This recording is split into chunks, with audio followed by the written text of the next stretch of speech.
সমুদ্র মন্থন এমন একটি পৌরাণিক ঘটনা যা আমরা কম বেশি সবাই জানি, কিন্তু কি এমন হয়েছিল যার জন্য সমুদ্র মন্থন করার প্রয়োজন হয়? আসুন জেনে নেওয়া যাক। দুর্বাসা মুনি একদিন দেবরাজ ইন্দ্রকে পারিজাত ফুলের মালা পরান। দেবরাজ ইন্দ্র সেই মালাটি গলা থেকে খুলে হাতির দাঁতে রাখেন, কিন্তু হাতি তো কেবলমাত্র একটি পশু, তার কি আর হিতাহিত জ্ঞান আছে? সে এই মালাটি মাটিতে ছুঁড়ে ফেলে দেয়।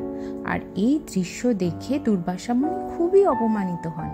তিনি মনে করেন দেবরাজ ইন্দ্র তার ধন এবং ঐশ্বর্যের অহংকারে এই কাণ্ডটি করেছেন। তিনি রাগের বশে দেবরাজ ইন্দ্রকে অভিশাপ দেন যে তিনি হতলক্ষ্মী হয়ে থাকবেন, যার জন্য মা লক্ষ্মীকে সমুদ্রে প্রবেশ করতে হয়। আবার এই দিকে মা লক্ষ্মী সমুদ্রে প্রবেশ করায় 3 লোকেরই সুর অসুর নর শ্রীহীন হয়ে পড়ে। বিষ্ণুর কাছে প্রতিকার চাইতে গেলে বিষ্ণু সমুদ্র মন্থনের আজ্ঞা দেন।